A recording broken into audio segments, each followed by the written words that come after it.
नमस्कार मैं मुजिब बंधुসকল बलगता सामग्री सन्धियार 7টা गुरुत्वपूर्ण खबर। प्रथमটো खबर এইবাৰ 6000 পৰীক্ষাৰ্থীয়ে নিদিলে মেট্ৰিক পৰীক্ষা।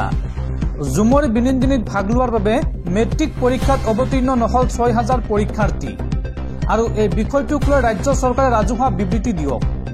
এই পৰীক্ষাৰ্থীৰ বাবে বিশেষ HSLC পৰীক্ষা অনুষ্ঠিত কৰাৰ আহ্বান বিধায়ক অখিল গগৈ। পৰৱৰ্তী খবৰ আৰক্ষী আৰু এডিআৰই পৰীক্ষাক লৈ মুখ্যমন্ত্ৰী হিমন্ত বিশ্ব শৰ্মাৰ বৃহৎ ঘোষণা। লিখিত পৰীক্ষাৰ ফলাফলৰ দিন ঘোষণা মুখ্যমন্ত্ৰী হিমন্ত বিশ্ব শৰ্মাৰ। আৰক্ষী আৰু এডিআৰই পৰীক্ষাক লৈ মুখ্যমন্ত্ৰী হিমন্ত বিশ্ব শৰ্মাৰ ডাঙৰ ঘোষণা। হৈ যোৱা এডিআৰই আৰু আৰক্ষীৰ লিখিত পৰীক্ষাৰ ফলাফলৰ তাৰিখ ঘোষণা মুখ্যমন্ত্ৰীগৰাকীৰ। 7 মাৰ্চত দিয়া হ'ব এডিআৰইৰ তৃতীয় আৰু চতুৰ্থ বৰ্গৰ লিখিত পৰীক্ষাৰ ফলাফল। 6 মাৰ্চত আৰক্ষীৰ SI পদৰ লিখিত পৰীক্ষাৰ ফলাফল ঘোষণা কৰা হ'ব।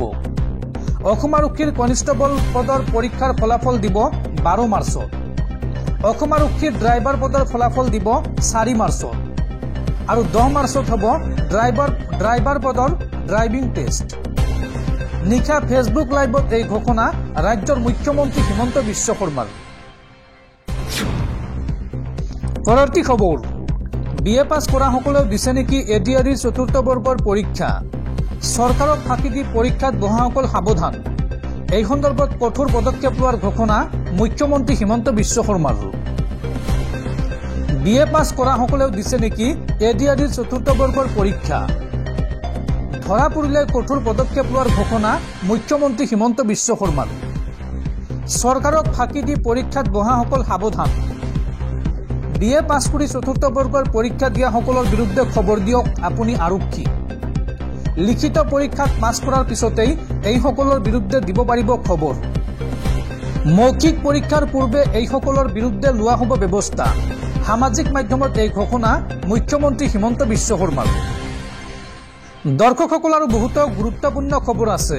তাৰ আগতে আপোনাক জনাওঁ যে যদি আপুনি এতিয়ালৈকে এইটো ভিডিঅ'ত লাইক কৰা নাই তেন্তে এতিয়াই ভিডিঅ'টোত লাইক কৰি দিয়ক আৰু এনেকুৱা ধৰণৰ ভিডিঅ'সমূহ নিতৌ চাবলৈ চেনেলটো ছাবস্ক্ৰাইব কৰি কাষত থকা বেল আইকনটো প্ৰেছ কৰি ৰাখক। পৰৱৰ্তী খবৰ সাংসদ ৰকিবুল হুছেইনৰ আক্ৰমণৰ ঘটনাক লৈ উত্তাল অসম বিধানসভা। ঘটনাৰ তদন্ত বিচাৰি প্ৰতিবাদ কংগ্ৰেছৰ আৰু ঘটনাক লৈ বাক বিতণ্ডাত লিপ্ত অখিল গগৈ আৰু মন্ত্ৰী পীযুষ হাজৰিকা। ৰকিবুল হুছেইনৰ আক্ৰমণ সন্দৰ্ভত উত্তাল সদন।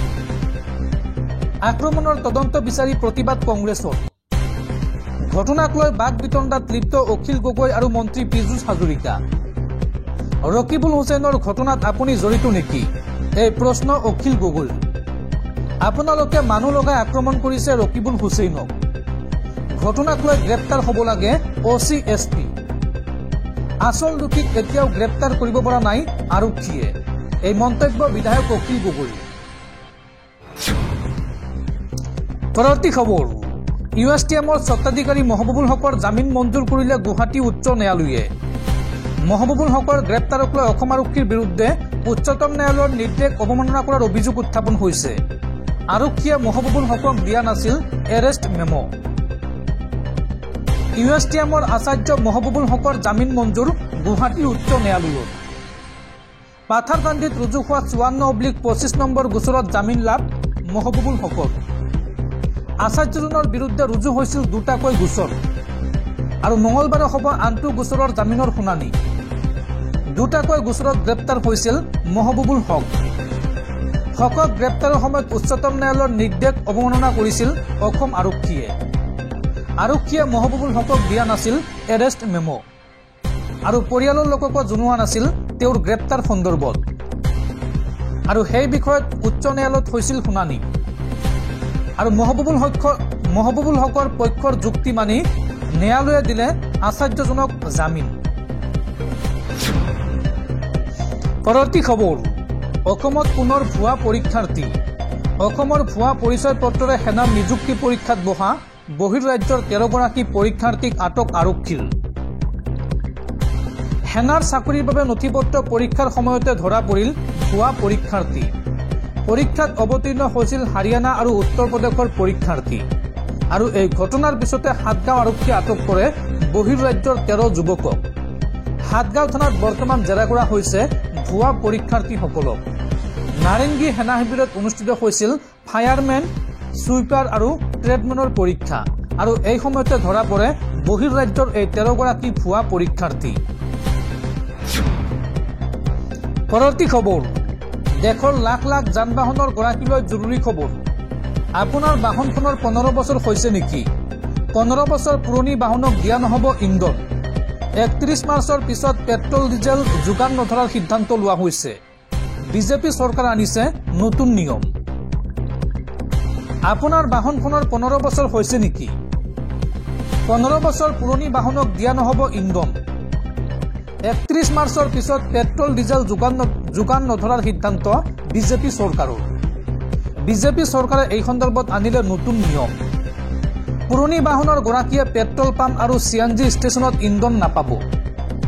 প্ৰদূষণ ৰোধৰ বাবে বিজেপি চৰকাৰে গ্ৰহণ কৰিছে এই সিদ্ধান্ত। দিল্লী চৰকাৰে গ্ৰহণ কৰিছে এই কঠোৰ সিদ্ধান্ত। পৰৱৰ্তী খবৰ, কেন্দ্ৰীয় চৰকাৰৰ বৃহৎ ঘোষণা। এতিয়াৰ পৰা ঘৰতে বহি প্ৰদান কৰিব পাৰিব আধাৰ কাৰ্ডৰ বায়োমেট্ৰিক। ইলেক্ট্ৰনিক্স আৰু তথ্য প্ৰযুক্তি মন্ত্ৰালয়ে আধাৰ কাৰ্ডৰ বায়োমেট্ৰিক প্ৰদানৰ বাবে ব্যক্তিগত মোবাইল এপ্লিকেশ্যন ব্যৱহাৰত অনুমোদন জনাইছে। এতিয়াৰ পৰা ব্যৱহাৰকাৰীসকলে সহজে নিজৰ মোবাইলতে বায়োমেট্ৰিক প্ৰদান কৰিব পাৰিব। চৰকাৰী বিবৃতি অনুসৰি এই নতুন ব্যৱস্থাৰ দ্বাৰা আধাৰধাৰীসকলক সুবিধা প্ৰদান, ই-কমাৰ্চ, শিক্ষা, স্বাস্থ্য সেৱা, ক্ৰেডিট ৰেটিং ব্যুৰো আৰু এগ্ৰিগেটৰ সেৱা প্ৰদানকাৰীকে ধৰি একাধিক খণ্ডত সেৱা লাভ কৰিবলৈ সক্ষম হ'ব। আধাৰ সুশাসন পৰ্টেল https://swik.meity.gov.in। আধাৰ বায়োমেট্ৰিক প্ৰদানৰ অনুমোদন প্ৰক্ৰিয়া সৰল কৰি তোলাৰ উদ্দেশ্যে 2025 চনৰ জানুৱাৰী মাহত এই পৰ্টেলটো মুকলি কৰা হয়। দেশৰ নাগৰিকসকলৰ সেৱাৰ বাবে নিৰৱচ্ছিন্ন সুবিধা নিশ্চিত কৰাৰ লগতে সামগ্ৰিক অভিজ্ঞতা উন্নত কৰাৰ লক্ষ্যৰে ইলেক্ট্ৰনিক্স আৰু তথ্য প্ৰযুক্তি মন্ত্ৰালয়ে এই পদক্ষেপ গ্ৰহণ কৰিছে। পৰৱৰ্তী খবৰ, গোপালকসকললৈ ভাল খবৰ। 10টা গৰু পোহা লোকে লাভ কৰিব 10 লাখকৈ টকা। এই সন্দৰ্ভত বিজেপি চৰকাৰে আৰম্ভ কৰিছে অমৃতধাৰা প্ৰকল্প নামৰ এক নতুন আঁচনি। 10টা গৰু পুহিলে আপুনি লাভ কৰিব 10 লাখ টকা। চৰকাৰে আৰম্ভ কৰিছে অমৃতধাৰা প্ৰকল্প নামেৰে এক নতুন আঁচনি। এই আঁচনিৰ দ্বাৰা 10টা গৰু পোহা লোকে লাভ কৰিব 10 লাখ টকাৰ ঋণ। কোনো গেৰাণ্টি নোহোৱাকৈ আপুনি এই ঋণ লাভ কৰিব। গৰাকীবিহীন গৰুৰ সংৰক্ষণৰ বাবে 2000 কোটি টকাৰ অনুমোদন বাজেটত। গৰু পালকসকলৰ বাবে উত্তৰ প্ৰদেশ চৰকাৰে গ্ৰহণ কৰিছে এই বিশেষ পদক্ষেপ, অৰ্থাৎ উত্তৰ প্ৰদেশৰ জনতাই লাভ কৰিব এই বিশেষ সুবিধা। পৰৱৰ্তী খবৰ, পাছপৰ্টক লৈ দেশত নতুন নিয়ম। পাছপৰ্টৰ নিয়মত বৃহৎ পৰিৱৰ্তন কেন্দ্ৰীয় চৰকাৰৰ।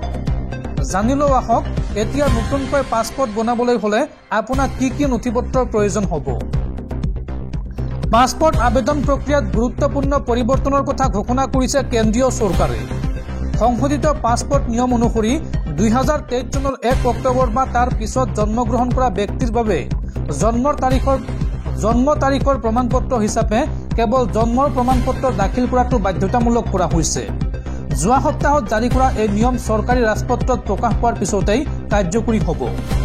এই নতুন নিয়ম অনুসৰি 2023 চনৰ 1 অক্টোবৰৰ পিছত জন্ম হোৱা ব্যক্তিৰ বাবে জন্ম আৰু মৃত্যুৰ পঞ্জীয়নভুক্ত পঞ্জীয়ক পৌৰসভা বা জন্ম আৰু মৃত্যু পঞ্জীয়ন আইন 1969 অধীনত নিযুক্ত অন্য কোনো কৰ্তৃপক্ষই প্ৰদান কৰা জন্মৰ প্ৰমাণপত্ৰহে গ্ৰহণযোগ্য হ'ব। কিন্তু 2023 চনৰ 1 অক্টোবৰৰ পূৰ্বে জন্মগ্ৰহণ কৰা আবেদনকাৰীৰ ক্ষেত্ৰত এই নিয়ম প্ৰযোজ্য নহয়। তেওঁলোকে এতিয়া বিকল্প নথিপত্ৰ যেনে স্কুল ডিছচাৰ্জ চাৰ্টিফিকেট, স্বীকৃতিপ্ৰাপ্ত প্ৰতিষ্ঠানৰ পৰা ট্ৰেন্সফাৰ চাৰ্টিফিকেট বা স্থায়ী একাউণ্ট নম্বৰ চমুকৈ পেন কাৰ্ড জমা দিব পাৰিব। 2023 চনৰ 1 অক্টোবৰৰ আগত জন্ম লোৱা ব্যক্তিসকলে তলত উল্লেখ কৰা নথিপত্ৰসমূহ দাখিল কৰিব পাৰিব। কি কি নথিপত্ৰ দাখিল কৰি পাছপৰ্ট বনাব পাৰিব চাওঁ আহক। স্কুল লিভিং চাৰ্টিফিকেট, শিক্ষানুষ্ঠানৰ পৰা বদলিৰ প্ৰমাণপত্ৰ, মেট্ৰিকৰ চাৰ্টিফিকেট, আয়কৰ বিভাগে প্ৰদান কৰা পেন কাৰ্ড, ড্ৰাইভিং লাইচেন্স, নিয়োগ নথিপত্ৰৰ পৰা তথ্য। এই শিথিলকৰণে জন্মৰ প্ৰমাণপত্ৰ নথকা আবেদনকাৰীৰ বাবে প্ৰক্ৰিয়াটো সহজ কৰি তুলিব। এই সংশোধনীৰ আন এটা গুৰুত্বপূৰ্ণ পৰিৱৰ্তন হ'ল পাছপৰ্টৰ শেষ পৃষ্ঠাত আৰু আৱাসিক ঠিকনা ছপা কৰা নহ'ব। ইমিগ্ৰেশ্যন কৰ্তৃপক্ষই এতিয়া বাৰকোড স্কেনৰ জৰিয়তে বাসস্থানৰ তথ্য সংগ্ৰহ কৰিব। ইয়াৰ উপৰিও একক পিতৃ মাতৃ বা পৃথক পৰিয়ালৰ শিশুক সহায় কৰিবলৈ পাছপৰ্টৰ শেষ পৃষ্ঠাত পিতৃ মাতৃৰ নাম আৰু ছপা কৰা নহ'ব। এই পৰিৱৰ্তনে পাছপৰ্ট প্ৰদান প্ৰক্ৰিয়াক অধিক আধুনিক আৰু সহজ কৰি তুলিব, লগতে আবেদনকাৰী গোপনীয়তাও সুৰক্ষিত কৰিব। এই নিয়মসমূহ চৰকাৰী ৰাজপত্ৰত প্ৰকাশ পোৱাৰ পিছতেই সমগ্ৰ দেশতে কাৰ্যকৰী হ'ব।